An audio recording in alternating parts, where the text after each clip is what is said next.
ایک ولی تھے، شعر پہ سفر کرتے تھے. غوث پاک کے بارے میں سب سے مستند کتاب کا نام لکھ لو، بہجت الاسرار. امام شطنوفی کی کتاب ہے. تھانوی تک نے لکھا کہ یہ بڑی معتبر مستند کتاب ہے، حدیث کے انداز میں لکھی گئی. کس نے کس سے سنا، راویوں کا پورا ذکر. وہ کہتے ہیں بڑی مستند کتاب، اس میں سے واقعات سنا رہا ہوں، ادھر ادھر سے نہیں. وہ شعر پر سواری کرتے تھے، جہاں بھی کہیں کسی سے ملنے جاتے کہتے میرے شعر کے لیے گائے کا انتظام کرو. تو ان کو ایک گائے دینی پڑتی، وہ شعر کھاتا تھا. وہ گائے کھاتا تھا. وہ غوث پاک سے ملنے آئے، ان کے بارے میں بتایا گیا کہ جی یہ شعر پر سواری کر کے آتے ہیں اور کہہ رہے ہیں کہ جی میرے شعر کے لیے گائے. غوث پاک نے فرمایا گائے دے دو. مریدوں سے فرمایا گائے دے دی. یہ اندر آئے ملنے، باہر شیر کھڑا تھا، اس کو گائے ملی تو وہ آگے آگے چلا گائے کے لے جا کے کہ میں اپنا کھانا کھاؤں. غوث پاک کے دروازے پہ ایک کتا بیٹھا تھا، وہ پیچھے چلا گیا. وہ اس کے پیچھے چلا گیا. شیر جا رہا ہے، گائے جا رہی ہے، پیچھے پیچھے کتا جا رہا ہے. جس وقت وہ کھلی جگہ آ گئی تو شیر نے سوچا کہ میں اب اپنا کام کروں، گائے کھاؤں. وہ کتا اس شیر پر جھپٹ پڑا اور اس نے شیر کو پھاڑ ڈالا. کتے نے شیر کو چیر پھاڑ دیا. اعلیٰ حضرت کیا فرما رہے ہیں، کیا دبے جس پہ حمایت کا ہو پنجا تیرا، شیر کو خطرے میں لاتا نہیں کتا تیرا. شیر وہ کہ لوگ دیکھ کے بھاگ رہے ہیں، وہ بھاگ نہیں رہا، وہ اس کو چیر پھاڑ کے، کیونکہ اس کو کس کی حمایت حاصل ہے. ان پیر صاحب کو پتا چلا کہ ایسا ہوا، انہوں نے غوث پاک سے معافی چاہی، آئندہ میں ایسا نہیں کروں گا، لوگوں سے گائے نہیں مانگوں گا. توبہ کرائی تو غوث پاک نے اس کے شیر کو زندہ کر دیا. تو کیا میں غوث پاک سے بڑھ گیا؟ نہیں، میں تو غوث پاک کے قدموں کی خاک کا بھی غلام ہوں، خاک کی بھی خاک ہوں، ان کے کتوں کا کتا ہوں. جو کچھ ملا ان کے صدقے، یہ دعوت اسلامی ہے ان کے غلاموں کا. ہم کہتے ہیں ہم غوث پاک کے گلی کے جناب ولی تو ہیں نہیں کہ ہم کہیں کہ آپ کا قدم ہماری گردنوں پر. ہم تو کہتے ہیں یا غوث ثقلین، اے غوث اعظم، آپ اگر نسبتوں میں ہم عاجزی کا یہ انداز اختیار کرتے ہیں، آپ کی گلی کے کتے سے بھی نسبت ہو جائے، یہ بھی ہمارے لیے بہت بڑی سعادت کی بات ہے. یہ جو لوگ کہتے ہیں ہم غوث پاک کے کتے ہیں، فخریہ کہتے ہیں نا. وہ اعلیٰ حضرت کا شعر بھی انہوں نے پیش کیا ہے کہ شیر کو بھی خاطر میں نہیں لاتا کتا تیرا. اور کوکم رانی صاحب نے واقعہ بیان کیا تھا، کتے نے جناب شیر نو چیر پھاڑ دیتا. گورے نے سن لیا نا، انہوں نے کہنا یار یہ شیر جو ہے، شیر کا کوئی نکا جا بچہ ہونا ہے، تو کتا کوئی پتہ نہیں کوئی وڈے سائز کا ہونا ہے نہیں. لیکن وہ یہ بھی نہیں کر سکتے کیونکہ وہ کہتے ہیں کہ وہ شیر ہو سی جو پوری گائے کھا جاتا سی، انج ہوتا ہے والا.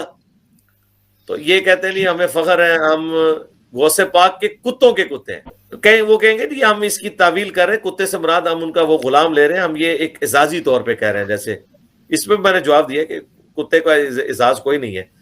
شیر کا بچہ اور کتے کے بچے میں بڑا فرق ہوتا ہے. کسی کو کہا جائے شیر دا پتر تے کتے دا پتر، فرق ہے. وہ نٹوریس مثال وہ نہیں آپ دے سکتے. ہے شیر بھی حرام لیکن کتا بھی حرام. لیکن شیر کی مثال تو حضرت علی نے صحیح مسلم میں نا کہ میری ماں نے میرا نام حیدر رکھا ہے، شیر ہوں میں. یہ ان مانوں میں نا. ان سے ہی پوچھیں کہ شیخ عبد القادر جیلانی اور ہمارے درمیان جو مرتبے کا فرق ہے، اس سے زیادہ فرق شیخ عبد القادر جیلانی اور حضرت واشی میں نہیں، ان کے گھوڑے میں بھی نہیں، ان کے گھوڑے کی پاؤں کی خاک میں بھی نہیں، بلکہ وہ خاک جو ان کے نتنے میں بیٹھے اس میں ہے. یہ کہتے ہیں نا ایسی ہے. اچھا یہ تو موٹی بات ہے. چلیں، جتنا ڈفرنس میرے اور شیخ عبد القادر جیلانی میں ہے، آپ کے اور شیخ عبد القادر جیلانی کے اندر وہ ڈفرنس ہے، اس سے زیادہ ڈفرنس نبی علیہ السلام اور شیخ عبد القادر جیلانی میں ہے مرتبے کا. ٹھیک ہے نا. کیونکہ بعدز خدا بزرگ تو ہی قصہ مختصر. ہم تو ہو گئے عبد القادر جیلانی کے کتے، یعنی ہم سے مراد یہ لوگ. تو عبد القادر جیلانی کس کے ہیں؟ ظاہر ہے ان سے ہی سیکھا ہے نا ہم نے، ان کے تو وہ بھی اپنے آپ کو کسی کا پیش کرے نا. ایسے ہی اگر میں کہتا ہوں کہ جی میں ایک حضرت علی کا غلام ہوں، تو حضرت علی بھی تو اپنا غلام کسی کو کہیں نا تو وہ کہتے ہیں میں رسول اللہ کا غلام ہوں. تبھی چین اوپر تک جاتی ہے نا.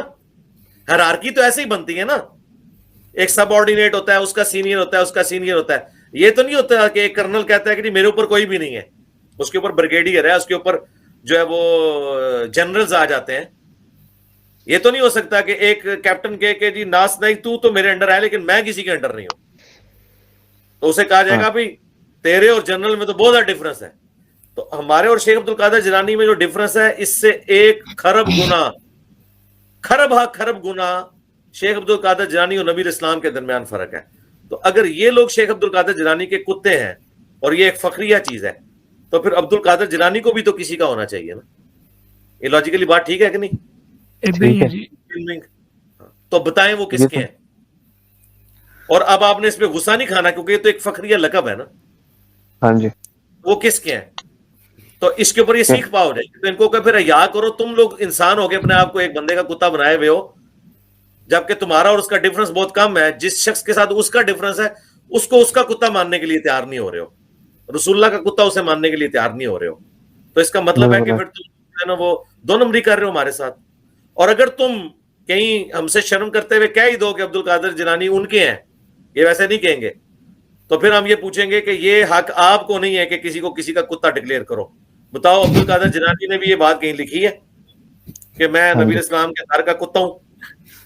اور اگر انہوں نے یہ بات نہیں لکھی تو سرکار پھر یہ ماننا پڑے گا کہ عشق و سرور کے جو خیالات آپ کے دماغ میں آئے ہیں نا, عبد القادر جیلانی تو آپ کے مقابلے میں شاہی کوئی نہیں ہے, اسے تو عشق کے اظہار کا پتہ ہی نہیں تھا جو آپ لوگوں کو پتہ لگا ہے. یہ ماننا پڑے گا نا. یہ وہ عشق کا معیار تھا جو عبد القادر جیلانی کو نہیں سمجھ آیا, جو آپ لوگوں کو اب سمجھ آیا کہ یہ سب سے بیسٹ وے ہوتا ہے اپنے عشق کے اظہار کا. کاش عبد القادر جیلانی بھی اپنی زندگی میں اپنے آپ کو کسی کا کہہ جاتے, وہ نہیں کہہ سکے. تو اس کا مطلب ہے کہ واللہ یہ جو ہمارے پاپا جانی ہیں ان کو زیادہ عشق کا اظہار آتا ہے بنسبت شیخ عبد القادر جیلانی کے.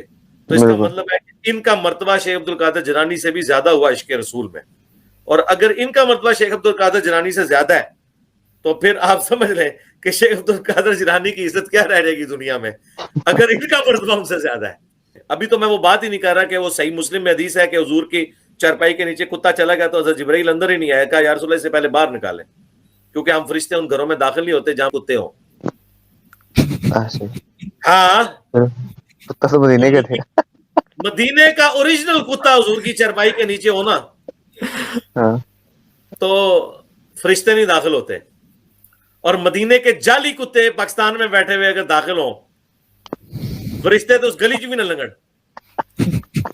ہاں یہ مسلم شریف کی حدیث ہے, حضور نے وہ کتا نکلوایا تو پھر وہ حضرت جبرائیل آئے, کیونکہ بخاری مسلم دونوں میں حدیث ہے کہ جس گھر میں کتا اور تصویر ہو نا وہاں رحمت کے فرشتے داخل نہیں ہوتے.